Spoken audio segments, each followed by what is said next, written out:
جو ہم کہتے جا رہے تھے کہ پاکستان پچھلے 2 سال میں جس طرح کی ترقی کر رہا تھا، جس طرح کی اس کی جو گروتھ ریٹ ہے، یعنی جو یہ ثابت کرتا ہے کہ ملک میں کس طرح ملک کی دولت کتنی بڑھی جا رہی ہے، تو مجھے بڑی خوشی ہوتی ہے کہتے ہوئے کہ 2004-05 جب کہ مشرف کے دور میں بہت زیادہ باہر سے پیسہ آ رہا تھا، یاد رکھیں ہم ان کی جنگ لڑ رہے تھے اور اس وقت بڑا پیسہ پاکستان میں آ رہا تھا. یہ اس دور سب سے 2 سال وہ گزرے ہیں جس سب سے زیادہ ترقی ہوئی ہے. تو ہماری اکنامک سروے کہتی ہے کہ 5.74 ہمارے تیسرے سال میں اکنامک ہماری جو جی ڈی پی ہے، جو سالانہ دولت ہے، اس میں اضافہ ہوا، اور یہ آخری سال 5.97 پہ ہماری دولت میں اضافہ ہوا. پھر سے میں یہ کہہ دوں، یہ 2004-05 کے بعد سب سے وہ 2 ایسے سال ہیں جدھر سب سے زیادہ ہماری آمدنی میں اضافہ ہوا ہے، ہمارے آخری 2 سال. دوسری چیز یہ بڑی آپ کے لیے کہ ملک ترقی کیسے کرتا ہے. ملک ترقی تب کرتا ہے جب اس کے پاس پیسہ آتا ہے، جب اس کے پاس پیسہ آتا ہے خرچ کرنے کے لیے. تو پاکستان کی تاریخ میں سب سے زیادہ یہ اکنامک جو ہماری سروے کے فگرز کے مطابق ہمارا جو ریونیوز میں ٹیکس میں اضافہ ہوا وہ 6.1 ٹریلین یعنی 6100 ارب روپیہ ہم نے ٹیکس اکٹھا کیا. پھر ہماری ایکسپورٹس جو تھی، دوسری طرح ملک میں اصل تو تب ملک میں کی دولت میں اضافہ ہوتا ہے جب اس کی ایکسپورٹس بڑھتی ہیں.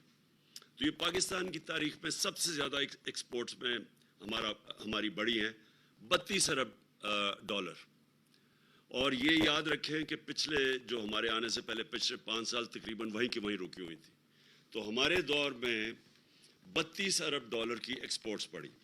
پھر ریمیٹنسز جو اوورسیز پاکستانی پیسہ بھیجتے ہیں، وہ پاکستان کی تاریخ میں سب سے زیادہ اضافہ ہوا، اور جو ریکارڈ ہوئی وہ تھی 31 ارب ڈالر. اس کا مطلب جو بیرون ملک پاکستانی تھے انہوں نے ہمارے اندر، ان کو اعتماد تھا. وہ یہ دیکھ رہے تھے کہ یہاں عمران خان یہاں سے پیسہ باہر نہیں بھیج رہا، بڑے بڑے وہاں فلیٹس اور وہاں باہر کے ملکوں میں نہیں پیسہ انویسٹ کر رہا، لنڈن میں بڑے گھر نہیں دے رہا. تو انہوں نے اس کے ہمارے پہ اعتماد رکھتے ہوئے ریکارڈ ریمیٹنسز بھیجی ہیں پاکستان کی تاریخ میں، جس کی وجہ سے ہمارا یہ جو گروتھ ریٹ جو میں اوپر بتایا کہ تقریباً 6% ہماری دولت میں اضافہ ہوا. تو وہ اس میں بہت بڑا ہاتھ یہ اوورسیز پاکستانیز کا تھا. پھر جدھر 60% پاکستانی دیہات میں رہتے ہیں، تو یہ بھی پچھلے دور کے مطابق تقریباً دگنی ہماری جو زرعی پیداوار تھی وہ دگنی بڑھی ہے. ہمارا جو اکنامک سروے کے مطابق 4.4% ہماری ایگریکلچر میں اضافہ ہوا، یعنی گروتھ ریٹ ہوئی ہے. تو یہ اگر آپ پچھلے دور کے مطابق ان کے مقابلے میں دیکھیں، اسے موازنہ کریں، تو یہ پہلی دفعہ اتنا زیادہ پیسہ گیا ہمارے کسانوں کے پاس. کبھی پچھلے 10-15 سال میں کسانوں کے پاس اتنا پیسہ نہیں آیا. اور اس کی بہت بڑی وجہ کہ ہم نے جو انسینٹیوز دیے، ہم نے جو یہ جو شوگر مافیا تھا، یہ پیسے نہیں دیتا تھا کسانوں کو، وقت پہ پیسہ دلوایا اور پوری قیمت دلوائی. پہلے کٹوتی ہوتی تھی، پورا پیسہ نہیں پہنچتا تھا، قانون بنائے، ان کو ٹائم پہ پیسہ دلوایا. جب کسان کے پاس پیسہ آیا، اس نے اپنے زمینوں پہ لگایا.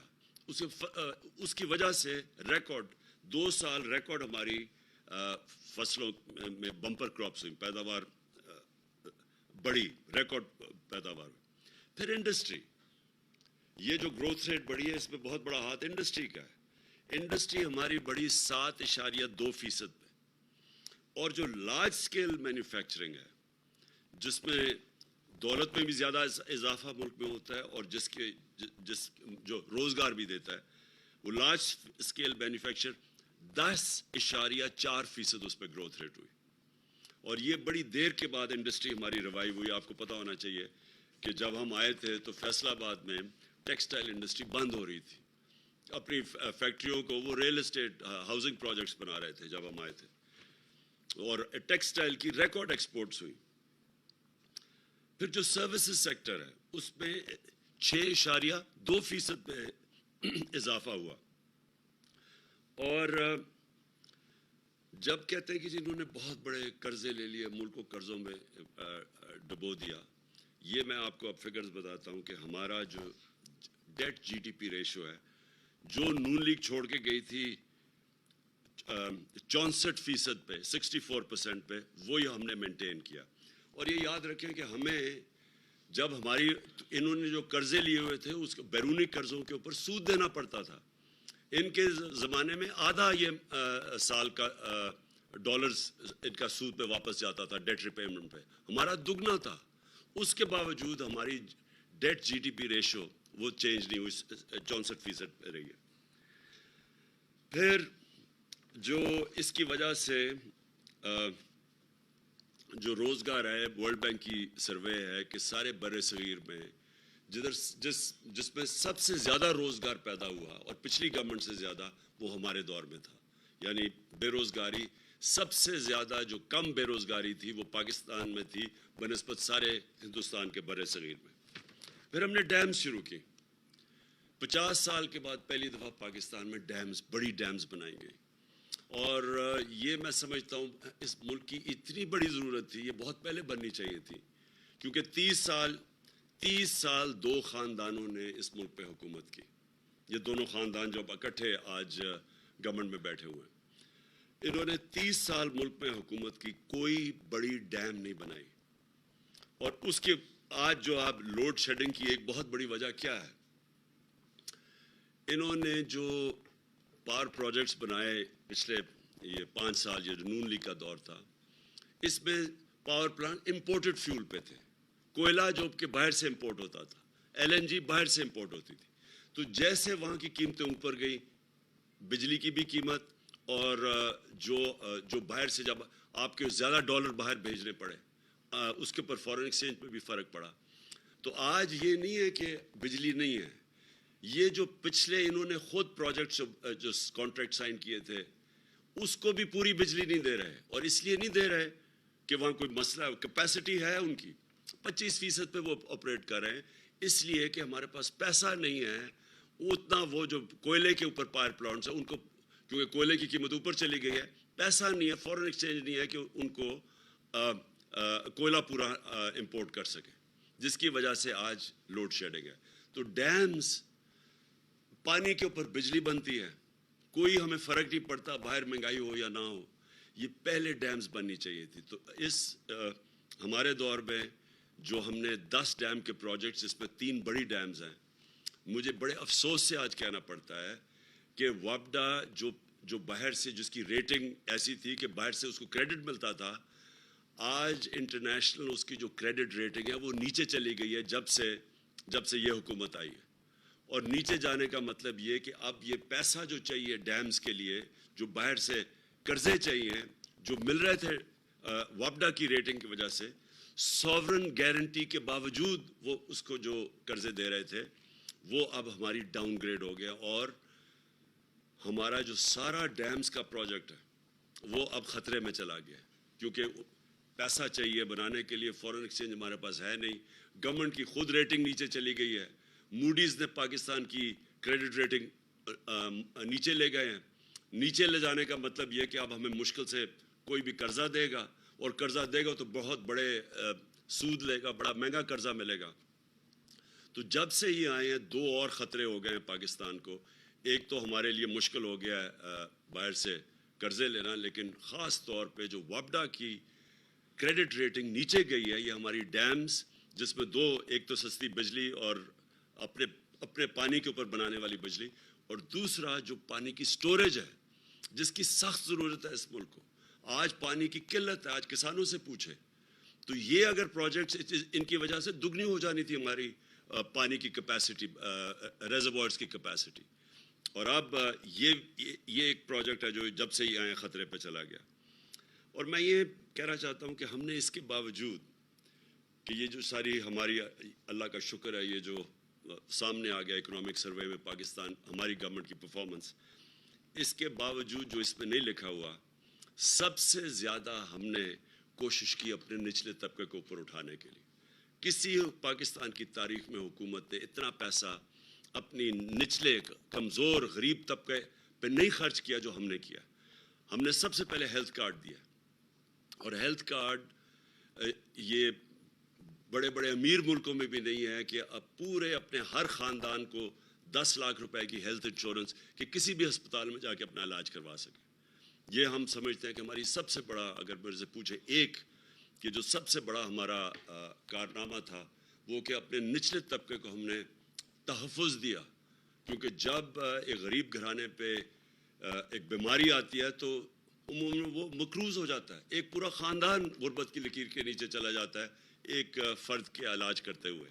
تو سب سے پہلے تو ہمارا ہیلتھ کارڈ تھا جو سب سے بڑی تھی. اس کے علاوہ ہمارے احساس پروگرامز تھے جس میں سب سے زیادہ پیسہ خرچ کیا گیا. پھر ہمارا کامیاب پاکستان پروگرام تھا جس میں ہم نے تقریباً 1200 ارب روپے کے قرضے رکھے ہوئے تھے, جس میں ہم نے اپنے بینکوں کے ساتھ جو ڈیل کی ہوئی تھی ہم نے 1200 ارب روپے کی, کہ اپنے نچلے طبقے کے لوگوں کو جو سب سے نیچے ہیں ان کے خاندانوں کو روز ہم نے پیسے دینے تھے سود کے بغیر, قرضے دینے تھے اپنی دکانیں کھولنے کے لیے, کسانوں کو تاکہ اپنی زمین پہ لگا سکیں, گھر سود کے بغیر ان کو ہم نے قرضے دینے تھے تاکہ وہ اپنے گھر بنا سکیں. پھر جو مجھے سب سے چیز اس میں نہیں لکھا ہوا ہے اکنامک سروے میں, جو مجھے سب سے زیادہ فخر وہ یہ کہ جب کرونا وائرس پاکستان میں جب اس کا ساری دنیا میں بھی آئی اور ہمارے ملک میں آئی تو ساری اپوزیشن نے کہا کہ لاک ڈاؤن کر دو. ان سب کی سٹیٹمنٹس ہیں کہ ملک کو لاک ڈاؤن کر دو جس طرح باہر کے ملکوں نے کیا تھا, اور انہوں نے میری تنقید کی کہ تم کیوں نہیں لاک ڈاؤن کر رہے. آج یہ آپ نہ دیکھتے, ہمارا ملک آج وہ غربت ہونی تھی پاکستان میں, ہمارا معیشت تباہ ہو جانی تھی اگر ہم لاک ڈاؤن کر دیتے. اور وہ ہم نے جو فیصلہ کیا صرف اس لیے کہ مجھے پتا تھا کہ جس وقت ہم نے لاک ڈاؤن کرنا تھا, ملک بند کرنا تھا, ہمارے غریب لوگوں نے پس جانا تھا. ہماری عام آدمی نے, دہاڑی دار, جو چھابڑی والا, جو بیچارے دن کی کمائی کر کے بچوں کا پیٹ پالتے تھے, ان کا کیا بننا تھا. تو ہم نے فیصلہ کیا کہ ہم نے پورا لاک ڈاؤن نہیں کرنا, اور وہ فیصلہ آج اس اکنامک سروے میں آپ کے سامنے آ رہا ہے کہ ہم نے اپنے ملک کو بھی بچا لیا, اپنی اکانومی بچائی, اپنے غریب لوگوں کو بچایا, اور پھر اپنے لوگوں کو کرونا سے بھی بچا لیا. مقابلہ کریں ہندوستان میں, جدھر اب لیٹسٹ جو BBC کی میں رپورٹ پڑھ رہا تھا کہ 50 لاکھ لوگوں کی جانیں گئی ہیں کرونا سے, اس کا مقابلہ کریں پاکستان سے. اللہ کا کرم ہے ہمارا 31,000 ٹوٹل ہمارے جو بات ہوئی تھی, تو وہ ایک وہ بہت بڑی کامیابی تھی, اور جو میں اس میں اکنامک سروے میں نہیں آئی. اب جب سے یہ حکومت آئی ہے, یہ ذرا 2 مہینے ہوئے ہیں اب, تو 2 مہینے میں ہوا کیا ہے. سب سے پہلے تو ساری تنقید ہمارے اوپر ہوئی 3.5 سال میں کہ جی انہوں نے مہنگائی کر دی, لوگوں کو معاشی قتل کر دیا مہنگائی کر کے, مہنگائی مارچ بھی کر دی کہ جی مہنگائی مارچ کر کے گورنمنٹ گراؤ, لوگوں کا بہت برا حال ہے. جو ٹی وی دیکھو, جو ان کے خاص ان کے صحافی تھے, اور میں دیکھ رہا ہوں کہ آج بڑی خاموشی ہے ان کے اندر, جو ان کے پیٹ صحافی تھے, وہ جا کے پبلک میں لے کے جا رہے ہیں مائک, جی بتائیں آپ کا کیا حال ہے, اور وہ کہیں جی بڑا مہنگائی ہے, کدھر رہنے آپ پاکستان, اور ہمیں بڑا برا بھلا کہا گیا. تو جب یہ آئے تھے تو بڑی انہوں نے سازش اتنی بڑی کی, ملک میں کسی طرح اس گورنمنٹ کو گرایا جائے, تباہ کر رہی ہے. تو انہوں نے سب سے پہلے تو ان کو مہنگائی کم کرنی چاہیے تھی, لیکن انہوں نے کیا مہنگائی کم کی. ہمارے 3.5 سال میں جو پٹرول کی قیمت بڑھی 3.5 سال میں وہ 55 روپے لیٹر تھا, اور ڈیزل کی قیمت جو بڑھی وہ تقریباً 50 یا 51 روپے لیٹر تھا. انہوں نے آتے ساتھ ہی پچھلے 10 دنوں میں 60 روپے لیٹر پٹرول کی قیمت بڑھائی اور 60 روپے لیٹر ڈیزل کی قیمت بڑھائی. پھر ہمارے دور میں گیس دیکھیں گیس کی قیمت کتنی بڑھی, ان کے دور میں 45% انہوں نے گیس کی قیمت بڑھا دی. بجلی کی قیمت